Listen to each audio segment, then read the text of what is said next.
Hello friends, Radhe Radhe. कैसे हैं आप सब लोग? आई होप कि सब अच्छे हो। बस भगवान से यही प्रेयर करते हैं कि सब हंसते रहें, हंसाते रहें, सब स्वस्थ रहें, क्योंकि स्वास्थ्य ही सबसे बड़ा धन है आजकल। तो चलिए KS किचन में चलते हैं और बनाते हैं आज दही बड़े। तो देखिए, दही बड़े बनाने के लिए मैंने दाल भिगो के रख दी थी 7-8 घंटे पहले, क्योंकि दाल फूल के बिल्कुल सॉफ्ट हो जानी चाहिए। जैसे हाथ से मल के देखते हैं तो वो फूट जानी चाहिए, इतनी सॉफ्ट होनी चाहिए दाल। तो इसलिए 7-8 घंटे भिगो के रखनी चाहिए जब भी दही बड़े बनाने हों। तो देखिए, मैंने ये 1 कटोरी मैंने मूंग की दाल ली थी और 2 कटोरी मैंने ली थी उड़द की, जो छिलके बिना छिलके वाली दाल होती है, धुली दाल होती है। अगर हम दाल का यही एवरेज रखें, जैसे 2 हिस्से उड़द की दाल होती है और एक हिस्सा होती है मूंग की दाल, तो बहुत ही सॉफ्ट, बिल्कुल जालीदार दही बड़े बनते हैं हमारे। अब मैंने दाल को धो के और ये बारीक करके पीस लिया है मिक्सी में। देखिए, जितनी बारीक दाल पीसेगी उतने ही ज़्यादा सॉफ्ट बनते हैं।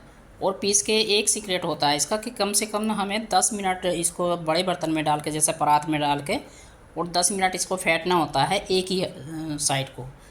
मतलब हम परात को घुमा सकते हैं, बर्तन को घुमा सकते हैं, लेकिन हम हाथ से चारों तरफ को नहीं घुमाएंगे इसको। जैसे ये घुमा घुमा के मैंने एक तरफ से ही फेंट रही हूँ। देखिए, इस तरह से अगर हम फेंटते हैं तो बहुत जालीदार, बहुत ही सॉफ्ट दही बड़े बनते हैं। अब देखिए, हाथ से उठा के इस तरह से हो जाना चाहिए बैटर, जो हाथ पे चिपक जाना चाहिए। ये ऐसा नहीं गिरना चाहिए कि हम हाथ को ऊपर को उठा रहे हैं और नीचे को बैटर गिर रहा है। नहीं, हाथ अगर हम उठाएंगे तो हाथ से ही हमारा सारा चिपक जाना चाहिए, जैसे लेई होती है। और एक ही तरफ को इसको फेंटना होता है। अगर हम इस तरह से फेंटते हैं तो बहुत ही सॉफ्ट दही बड़े बनते हैं। पहले क्या करती थी मैं, कि ये गलती कर देती कि बस पीसी और मैंने दही बड़े बनाने शुरू कर दिए, तो बीच में वो गांठ रह जाती थी, बिल्कुल अच्छे नहीं लगते थे।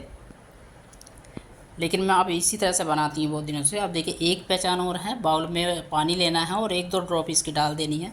अगर ड्रॉप ये तैर गई तो इसका मतलब ये है कि बिल्कुल फिट बैटर बन के हमारा रेडी हो गया। तो देखिए, बैटर तो हमारा रेडी हो गया, लेकिन अभी एक काम और करना है। आधी चम्मच मैंने ये बेकिंग सोडा डाला है। आप इसमें बेकिंग पाउडर भी डाल सकते हैं, खाने वाला सोडा भी डाल सकते हैं। और इसको डाल के 1 मिनट फेंटना होता है, ज़्यादा फेंटना नहीं होता, क्योंकि हमने ऑलरेडी 10 मिनट फेंट दिया है इसको। तो अगर हम इसको ज़्यादा देर तक फेंटते रहेंगे तो जो हमने बेकिंग सोडा डाला है वो उसका असर कम हो जाएगा। इसलिए सिर्फ 1 ही मिनट फेंटना है। तो बैटर तो हमारा रेडी हो गया है और मैंने पहले ही गैस पे कढ़ाई रख दी थी तेल की। अब हम इसमें पहले एक ड्रॉप डाल कर देखते हैं कि जो ये हमने ड्रॉप डाली है वो नीचे नहीं बैठनी चाहिए, ऊपर ही तैरनी चाहिए, तभी दही बड़े हमारे सही बनेंगे। देखिए, पहले मैंने तेल गर्म करने के लिए इसलिए रख दिया था क्योंकि जो ये मस्टर्ड ऑयल होता है इसकी खुशबू निकल जाती है। और जब खुशबू निकल जाती है तो बिल्कुल जैसा रिफाइंड या घी होता है इस तरह से बन जाता है। तो फिर गैस को बंद कर देना चाहिए जब तक तेल नॉर्मल स्थिति में ना आ जाए, क्योंकि हम हाई फ्लेम पे या मीडियम पे भी नहीं करेंगे, बिल्कुल लो फ्लेम पे हमें इनको बनाना है। क्योंकि अगर हम हाई फ्लेम पे करेंगे तो ऊपर से पक जाते हैं और अंदर से कच्चे रह जाते हैं, इसलिए हमें बिल्कुल लो फ्लेम पे बनाना है इनको, धीरे धीरे। अब देखिए, 5 मिनट तक हम बिल्कुल नहीं चलाएंगे और 5 मिनट के बाद ही इनको चलाएंगे, क्योंकि अगर हम जल्दी चला देंगे डाल के तो ये फूट जाते हैं, क्योंकि ये बैटर रहता है पतला, इसलिए जो है इनकी ऊपर की जो परत है वो तेल में भीग जानी चाहिए। अगर तेल में भीग जाती है तो फिर ये फूटते नहीं हैं बिल्कुल भी।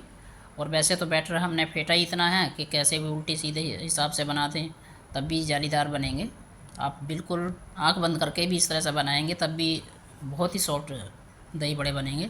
देखिए, आपको कढ़ाई में देखने से ही पता चल रहा हो कि फूल के मोटे हो गए हैं बहुत ही सॉफ्ट से। देखिए, अंदर से भी पके हुए हैं ये और बाहर से भी पके हुए हैं। ऐसा नहीं है कि अंदर से पकाने के चक्कर में बाहर से ब्राउन हो गए, काले हो गए हैं। तो इसलिए लो फ्लेम पे ही इनको पकाना चाहिए। और बस डीप फ्राई करते हुए एक ही बात का ध्यान रखना चाहिए कि पेशेंस के साथ हमें डीप फ्राई करने हैं। अगर हम जल्दीबाजी करते हैं तो ये ऊपर से तो ऐसे लगेंगे जैसे पक गए हैं बिल्कुल, लेकिन अंदर से कच्चे रह जाते हैं। इसलिए बहुत पेशेंस के साथ लो फ्लेम पे ही इनको फ्राई करना चाहिए। देखिए, सारे मैंने फ्राई करके रख लिए हैं, आपको मैं ये तोड़ के भी दिखाती हूँ। बहुत ही जालीदार बने हैं, अंदर से बिल्कुल सॉफ्ट हैं।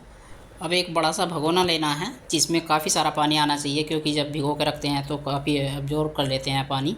अब बड़े भगोने में पानी लेके और 4-5 पिंच इसमें हींग डालना है, क्योंकि हींग के बिना दही बड़े बिल्कुल अच्छे नहीं लगते, हींग के खुशबू आनी चाहिए। अब जो हमने सारी बॉल बना के रखी है उसमें डिप कर देनी है और ढक के रख देना है, क्योंकि ये कल खाए जाने हैं, इसलिए मैंने रात भर के लिए भिगो के रख दिए हैं। अब देखते हैं अगले दिन के कैसे फूल के रेडी हुए हैं।